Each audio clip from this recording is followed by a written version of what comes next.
ট্রাক্টরের পার্টসের দোকানে রাতের অন্ধকারে চুরি। দোকানের অ্যাজবেস্টারের চাল ভেঙে চুরির ঘটনা ঘটালো দুষ্কৃতীরা।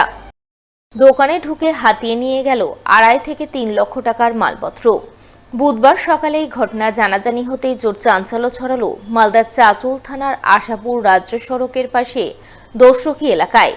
গোটা ঘটনা জানিয়ে দোকান মালিকের তরফে লিখিত অভিযোগ দায়ের করা হয়েছে চাঁচল থানায়। তার ভিত্তিতে পুলিশ ঘটনার তদন্ত শুরু করেছে বলে জানা গেছে। দোকান খোলার পরে শাটার খুলে দেখছি যে দোকানে কোনো মাল নাই। দেখছি খুলে দেখছি যে জল বেড়ে যাচ্ছে দোকান দিয়ে। তারপর পরে গেল করছে সেই এলমিস্টার ভাঙা আছে। ভাঙার পর দেখছি আমি শোকেসে সব দেখছি যে মাল নাই, সম্পূর্ণ মাল বের করে নিয়ে চলে গেছে। তারপরে ডয়ারে দেখছি 40,000 টাকা ছিল, টাকা নাই। তারপর ওটা খোলার পরে এই রুমটা খুললাম, দেখছি এই রুমটাও ভাঙা আছে। আমার মাল ছিল ট্রাক্টরের সম্পূর্ণ মাল ছিল। তো সব মিলিয়ে কত টাকার মাল লেগেছে? 2.5 থেকে 3 লক্ষ টাকার মাল লেগেছে আমার। হাওয়া অফিসের পূর্বাভাস মতো বুধবার স্বস্তির বৃষ্টিতে ভিজল গোটা মালদা। ভোর থেকে টানা কয়েক ঘন্টার বৃষ্টির জেরে হাঁসফাঁস গরম থেকে মুক্তি পেলেন মালদাবাসী। বৈশাখ শেষ হয়ে জ্যৈষ্ঠ মাসের কয়েকটা দিন কেটে গেলেও মালদায় সেভাবে বৃষ্টির দেখা মিলছিল না। তাই বৃষ্টির প্রতীক্ষায় হাপিত্তেশ করে চাতকের মতো চেয়েছিলেন মালদাবাসী। এর মধ্যে চলতি সপ্তাহের শুরুতেই মালদা হাওয়া অফিসের পক্ষ থেকে বৃষ্টির পূর্বাভাস দেওয়া হয়। সেই পূর্বাভাস মতোই বুধবার ভোর থেকে মালদায় স্বস্তির বৃষ্টি শুরু হয়। একটানা কয়েক ঘন্টার বৃষ্টিতে মালদাবাসী কিছুটা হলেও গরম থেকে নিস্তার পান। ফলে হাঁপ ছেড়ে বাঁচেন সকলেই।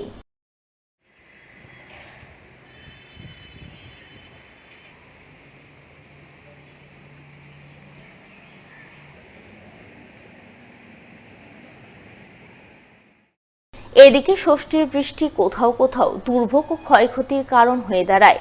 বুধবার এমনই ছবি নজরে আসে পুরাতন মালদার মহিষবাথানি অঞ্চলের বলরামপুর এলাকায়। সেখানে বৃষ্টিতে বিস্তীর্ণ এলাকার ধানের জমিতে জল জমে যায়। ফলে ধান কেটে রাখা মাড়াই করার আগেই জলে ভিজে নষ্ট হয়, যার জেরে এলাকার ক্ষতিগ্রস্ত চাষিদের মাথায় বাজ ভেঙে পড়ে। তারা এদিন সকাল থেকে জলমগ্ন জমিতে নেমে ধান মাড়াই করতে ব্যস্ত হয়ে পড়েন। তারা ক্ষয়ক্ষতির হাত থেকে বাঁচতে সরকারি সাহায্য সহযোগিতার আবেদন জানান। আমাদের অনেক সমস্যা, জলে ডুবে গেছে। জলে দেখেন ধান মারছি, অনেকগুলো 2 বিঘা 3 বিঘা ধান ডুবে গেছে। এই জলে ধান টাড়াচ্ছি, এখন কোনো উপায় নেই, নাহলে ধান সব নষ্ট হয়ে যাবে। এতগুলা ক্ষয়ক্ষতি এখন কি করে আমরা সামলাবো, কিছুই করে বুঝতে পারছি না। যদি সরকার কিছু সাহায্য করতো তো খুব ভালো হতো। এতগুলা ক্ষয়ক্ষতি আমরা কেমন করে সহ্য করব?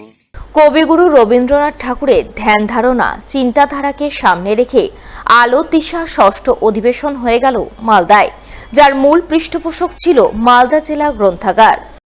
মঙ্গলবার সন্ধ্যায় এই অধিবেশন অনুষ্ঠিত হয় জেলা গ্রন্থাগারের বই বাগানে। উপস্থিত ছিলেন গৌড়বঙ্গ বিশ্ববিদ্যালয়ের বর্তমান উপাচার্য পবিত্র চট্টোপাধ্যায়, প্রাক্তন উপাচার্য রজত কিশোর দে, অধ্যাপক সুস্মিতা সোম সহ আরো অনেকেই। এদিন উপস্থিত বিশিষ্টজনেরা প্রথমে কবিগুরুর প্রতিকৃতিতে শ্রদ্ধাঞ্জলি নিবেদন করেন। এরপর আলোর দিশা ষষ্ঠ অধিবেশনকে ঘিরে রবীন্দ্রনাথের গানে গ্রীষ্ম ও বর্ষা শীর্ষক এক আলোচনায় অংশগ্রহণ করেন। সকলে মিলে কবিগুরুর গ্রীষ্ম ও বর্ষা কেন্দ্রিক বিভিন্ন গান নিয়ে দীর্ঘ আলাপ আলোচনায় অংশ নেন। আজকে তো অনুষ্ঠান দেখছি রবীন্দ্র জয়ন্তী কবিপক্ষে তার চলছে, ভালোই লাগছে।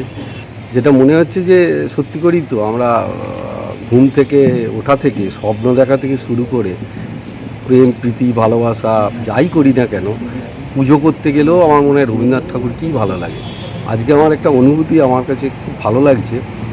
কোনো একটা ক্রিটিক্যাল যখন আমরা পুরোনো দিনের গল্প নিয়ে ব্যস্ত ছিলাম, তখন আমি বললাম আমার কাছে একটা জিনিস লাইন মাথায় আসছে, হয়তো আমি এটা আজকে মনে হচ্ছে এটা বলা দরকার আছে।